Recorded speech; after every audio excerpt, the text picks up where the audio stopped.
Okay, so boom, we are live with it. You see them passengers over there in first class. I am the forward flight attendant. I will be serving first class today. I have my pen that I put on my lanyard. Always bring your pen so you're not going to the back, looking in your bag, trying to get your pen, wasting time. So right now I'm going to write down all the seat numbers, and typically I will write down the name, but for confidentiality purposes, we will not put the name on our sheet today.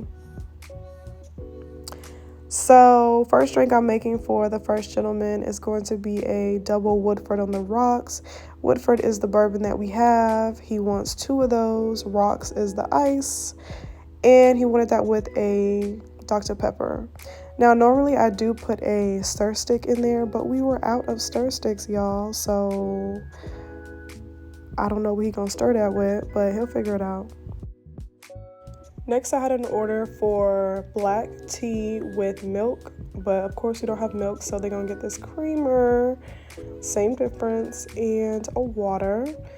Now moving on, we have the snack basket, which it was already open because the pilot, first officer, another flight attendant was digging in there getting some snacks. No shade, no tea, because we be sitting on the plane starving sometimes. So I'm just going to bedazzle up the snack basket with some pretzels and make it look full and cute. Okay, so this is a new leg that I'm on, and we got restocked with clean cups, and I'm just doing my part, making it extra shiny and cute, take off the little specks. I had a lady in first class who wanted some champagne, but she wanted a short pour because she wanted to be cute. Okay. I don't know why when I opened the bottle, that's the first time it, was trying to do the most, but whatever. So I'm going to pour her up a little short pour. Typically, I use the whole bottle, but today I'm going to use about half.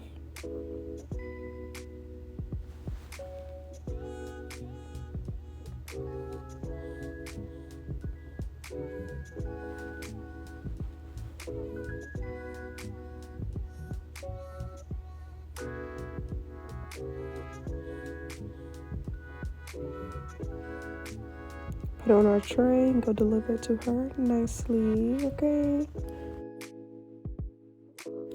Okay, so I had a gentleman who wanted black coffee.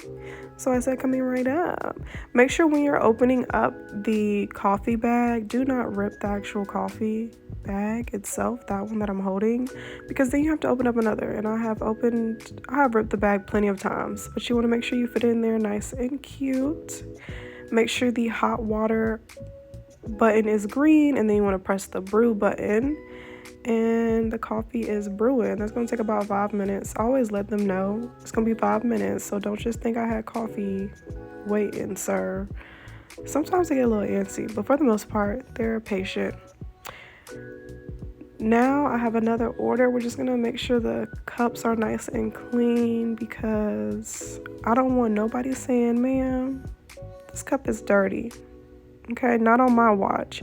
If I feel that it's too dirty and I'm putting a little bit too much elbow grease and it's not getting the specks off, then I'll just give them a plastic cup because I'm not about to be giving dirty cups. That's not cute. It's not giving real pristine.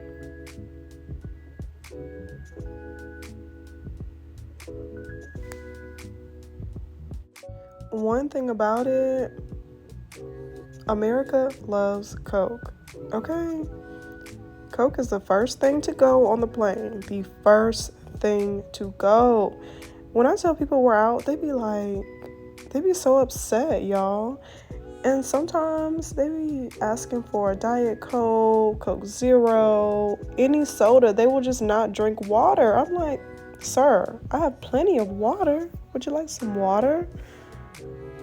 They're like allergic to water. Some people really do not like drinking water.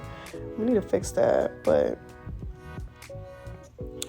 anyways, let's get back to the video. Pouring up the Coca-Cola in first class. All right, y'all, please drop a green heart if you're finding this information helpful. I hope this is helping you all. But anyways, I'm just going to show you some common drink orders. So right here we have sparkling water for those that ask for sparkling water or club soda. I always recommend the AHA first because it has a little bit of flavor. Next we have our orange juice. These are going to be the typical drink orders people ask for. First up we have the mimosa, which consists of orange juice and champagne. You want to grab your cup, grab a stir stick. Always have a stir stick when you have mixed drinks so that people are able to stir it up to their liking. You don't want to have the alcohol all sitting at the bottom or the alcohol all sitting at the top. You know, give them a chance to blend it up.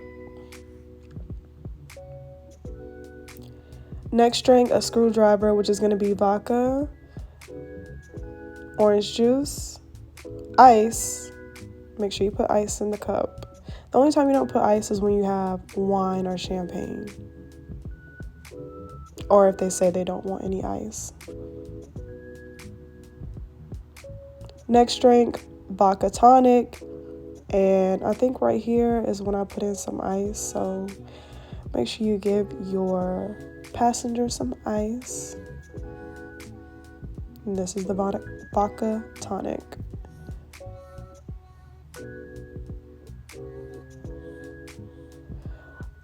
Up next, we have the Bloody Mary, which is going to be vodka, the Bloody Mary mix, and your ice.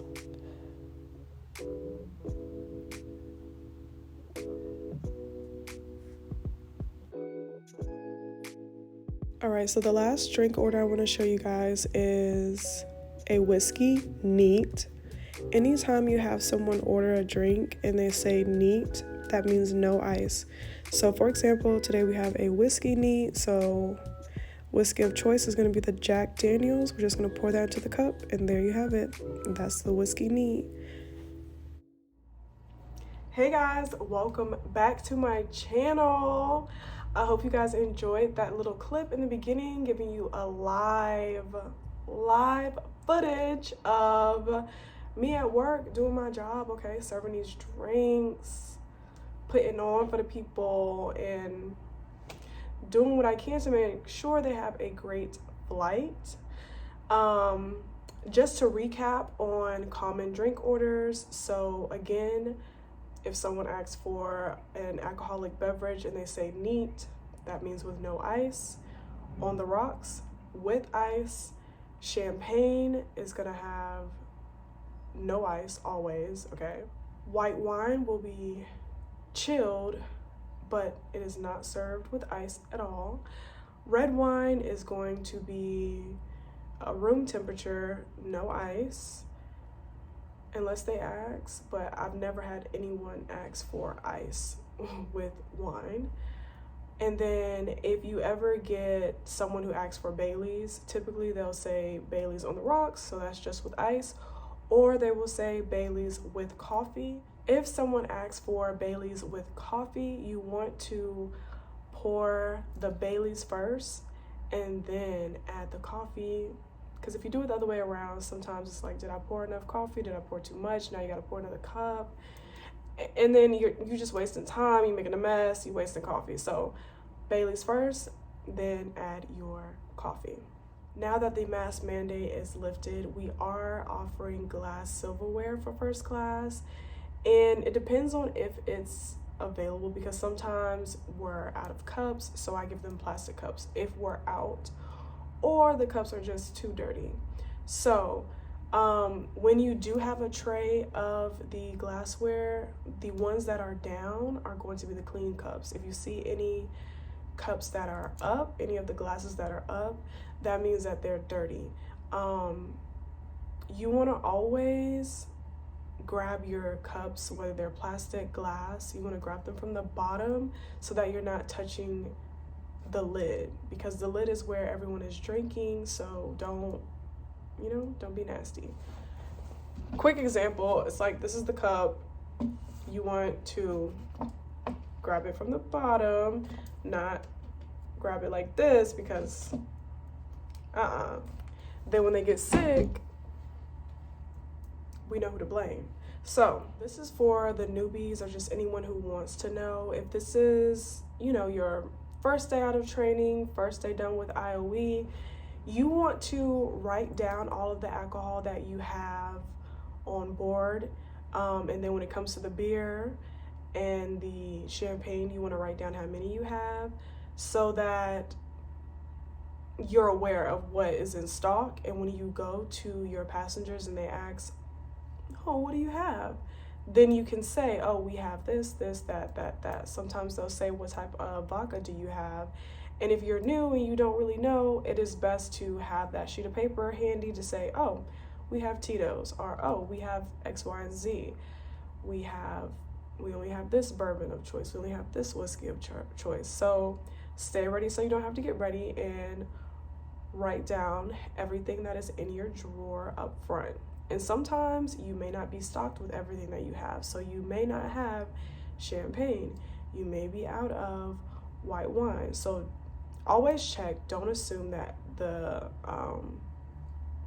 your drawer is fully stocked, because there may be a shortage. You may not have gotten refilled, or it may be a turn and you used up all of your, let's say you served all your champagne on the flight and you won't get any until you go to a base that actually can restock the plane.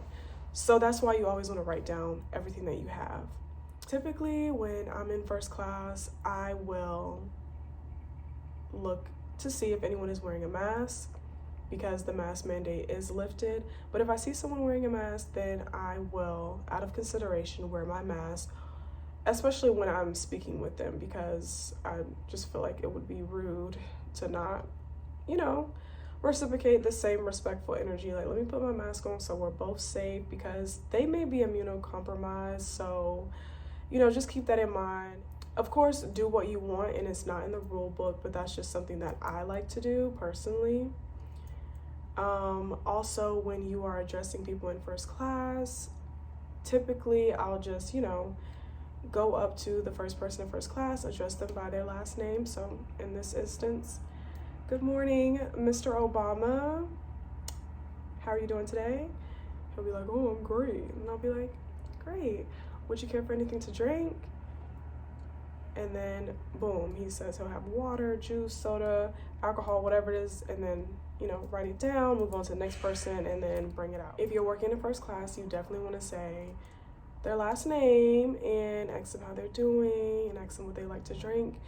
If they have a hard name that's hard to pronounce, you know, just ask, hey, do you mind helping me with the pronunciation of your name, of your last name?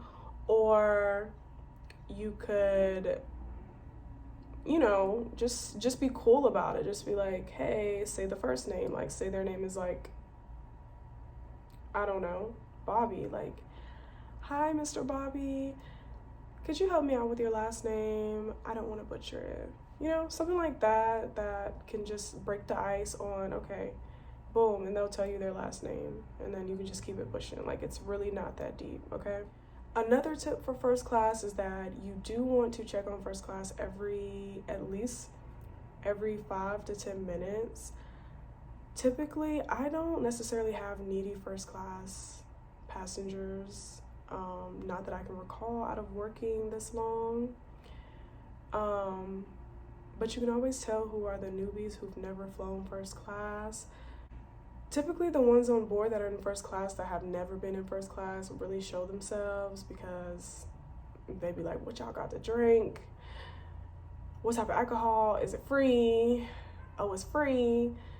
And then they're guzzling down the drinks, pressing the call button to drink. They want 2, 3 cups of bourbon, double, neat. You know, just doing the most. But those are the rookies. You can always tell who the rookies are. In fact, let me know in the comments if you're a flight attendant and you've ever dealt with a rookie, what they did in first class that kind of told on themselves, because we want to know. I want to know. Let us know in the comments. But yeah, I have had some rookies who you know, want to get their money's worth and drink on the plane. Like, it's not necessary. But I get it. If it's your first time, you want to drink, get wasted, whatever. Do you. No shade. But, yeah, so I have had some passengers who are like that, ordering a lot of drinks. And the thing is, I only say that because it's normally people who it's their first time riding first class, and once they find out that we serve alcohol, then it's like they drink the alcohol like it's water, number one, and then it'll be like an hour and 30-minute flight, and they want to get like 4 drinks, and it's like, honey, why are you drinking it so fast? It's not going nowhere. Relax. So that's why I said that. But I've only had maybe about 2 or 3 of those in my lifetime of working as a flight attendant. Back to the tips. So just make sure you are checking on first class every 5 to 10 minutes, bringing a round of trash. There are people who always fly first class, and they tend to be very, what's the word I want to use? Just considerate of the flight attendants, and they don't want to bother you so much. So I always, if they ordered a drink, I always ask them, would you care for another, if I see that it's empty or almost, you know, this much left. Because some people, they want to be modest and they don't want to say, give me another round. So it's like, let me take the pressure off and let me just ask you, girl, would you like another glass? And then they'll be like, okay, sure. Whole time, you know, they want another glass of wine, but they didn't want to press that call button, have everybody looking at them like,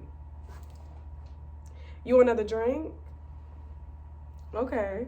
So take the pressure off them folks and ask them, would you care for another? Okay.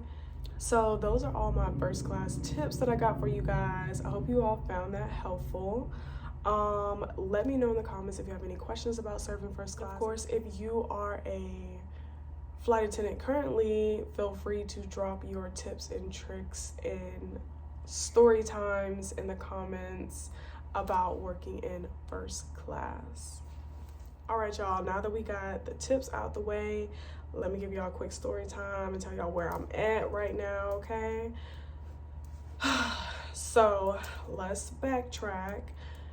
Yesterday was the first day of my 6-day reserve bucket, so that means I'm on reserve, on call from 5 a.m. to 5 p.m.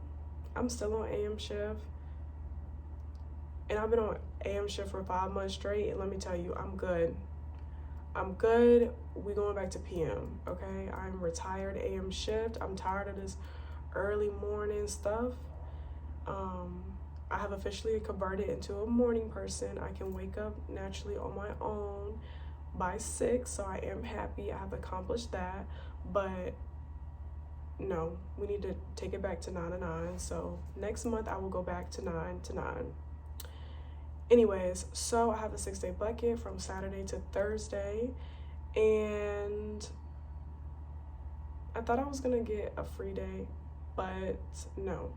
Crew support called me at 12:32 on Saturday and said that they need me to report to work at 2:32, so an exact 2-hour window, okay, for a 4-day. And the 4-day consists of, the first day is going to be 3 legs, second day 2 legs, third day 2 legs, and the 4th day 3 legs, which I hate when the 4th day is 3 legs, like so normally whenever I get a trip, they tell me hours in advance, like at least, you know, 5 to 6 hours. Like they'll call me at 8 and tell me to come in at 3, or they'll just put the trip on my schedule the night before. So rarely ever do they call me at exactly 2 hours before, which sucks, because when I get off the phone with them at 12:30, that means I need to start getting ready. I don't have time to process. I don't have time to get my mind right. Like, no. I have to immediately start packing, cook, straighten up, and get ready to go because I have to be at the airport in 2 hours. But I had to tell myself, you know what, count your blessings. At least you are not commuting. You live close by the airport. I already meal prep food. I'm gonna be the forward flight attendant, so I'm not sitting in the back where it's super hot sometimes. What else did I tell myself?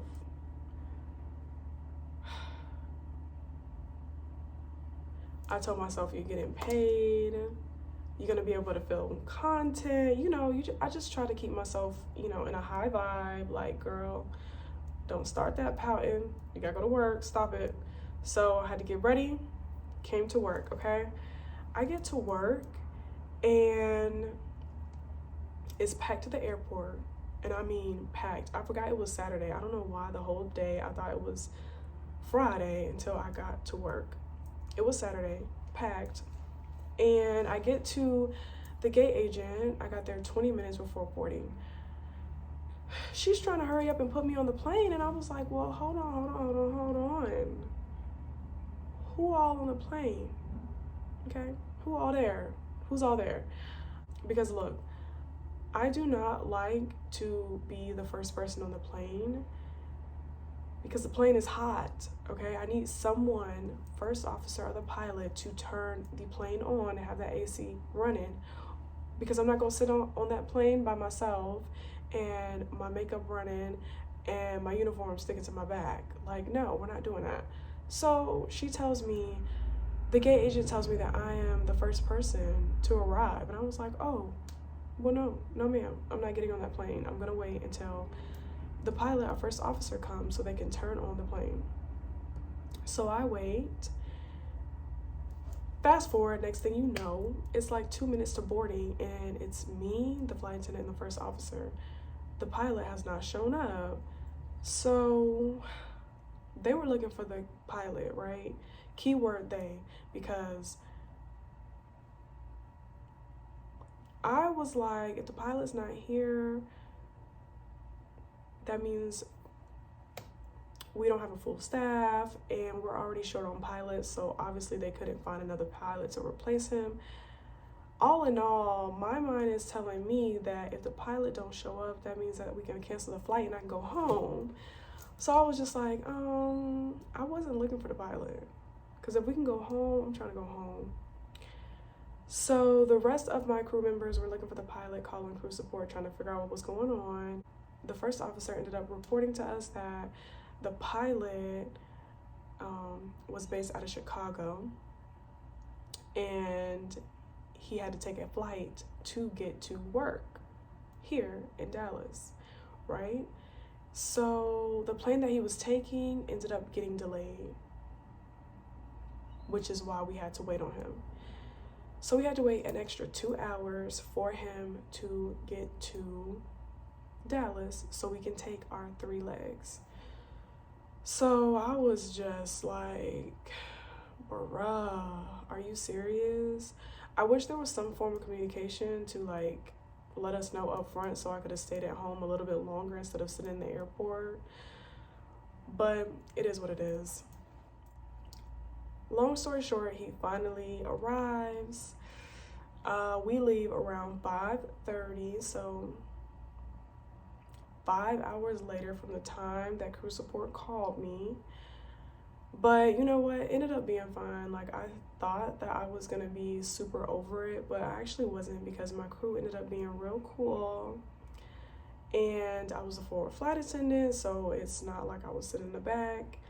All my passengers were cool. Like, it ended up being smooth. Like, it sounded like it was gonna be bad, but it really wasn't horrible. It always counts when your crew is cool. If your crew is cool, it makes work much easier. Now, it really sucks when you're working with another flight attendant and she or he is annoying or a snitch or just one of those like by the book Becky's, or a complainer, oh my god, or they won't stop talking. there's so many different types of flight attendants, but when you have a cool flight attendant, okay, someone that's cool, like I'm cool, that makes for a smooth flight. Also, real quick side note, okay, and please drop a white heart if you are still with me, because I know this video might get a little long, but I gotta get this information out, okay? I gotta share with y'all what's been going on. So, real quick, the first officer was actually cute, like, and I can only count on one hand how many cute first officers and pilots I work with. One hand, okay? And not all 5 fingers. But anyways, so he was actually cute, but when I had first seen him, I don't look at anybody for attraction when I want to go home, okay? Nobody is fine enough to keep me at work, and nobody is fine enough to keep me starving. Like, if I'm hungry and if I don't want to, if I'm over it and if I'm hungry, I don't care what anybody looks like. Stop talking to me. Like, stop talking to me. Nobody's cute. I want to go home, or I'm hungry. Like, I don't care. But after the fact, I ended up speaking to him between our first leg, and I was like, oh my God, like, he's actually kind of cute. And we were having a little kiki, and then he was like, oh, where is the aft flight attendant? And I was like, oh, my bad. Like, he was obviously interested in the other flight attendant, which she was also super cute. And you know what? I say this to say, like, I can respectfully fall back. Like, if I see 2 other crew members and they're vibing and they're having a good time and they're kikiing and they're, you know, you see the chemistry, like, I can fall back. Or if they want me to, I can be the wing woman, and I'm gonna be proud at my position. I have worked with some flight attendants who are just twat blockers, gnats, in the way, trying to be in a conversation, trying to do whatever we got planned, X, Y, and Z, and it's like, no, baby, like, you gotta know that sometimes, whether it's crew members or it's actual, like, people, passengers, everybody's not gonna be into you. You are not gonna be everyone's cup of tea. So just fall back. Don't force it. Fall back. That's all you have to do. Move on. Like, it's okay. Don't be bitter. Don't be mad. Don't try to blame it on X, Y, and Z. No.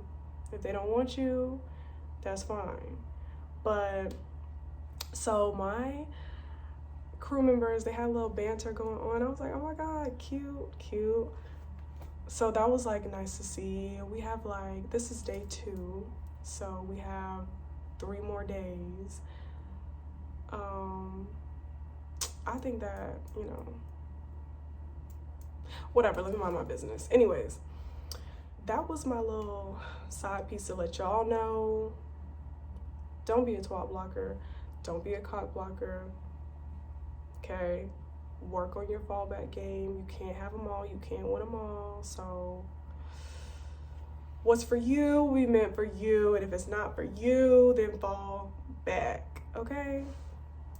Anyways, back to our legs. So we had our 3 legs. And of course, since we were delayed by 2 hours, we were originally supposed to end at 11.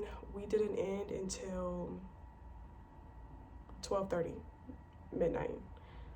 So that was a long day, but surprisingly, I wasn't as drained as I thought I was going to be. So I am thankful for that.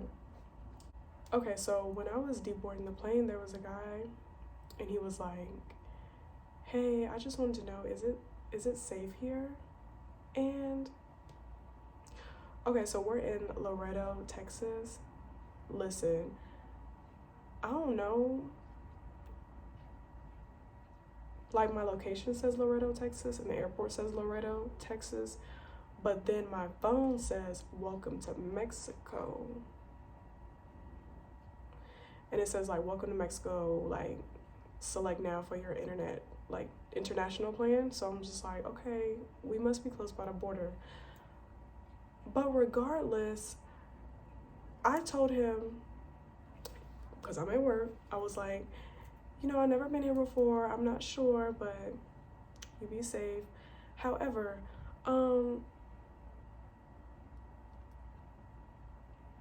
sweetie,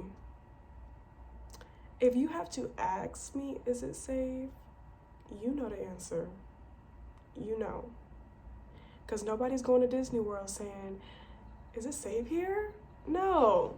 Nobody asking that at Disney World. So I don't know. I don't know, honey. I don't know. I don't even know. I don't even have time to investigate exactly where I'm at because we're leaving today. Okay? I am at work. That's where I'm at. So I don't even care what the location is. It's time to go.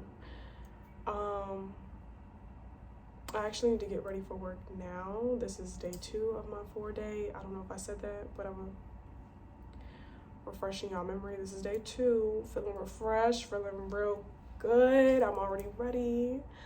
Okay, just coming here to chit chat with y'all, give y'all the live tea of what's going on. If you see that I'm MIA, baby, it's because I'm at work. I'm at work. And today you have received your live footage of what's going on. I hope you guys enjoyed the content. Let me know in the comments. And yeah, I'll see y'all in the next video. Bye.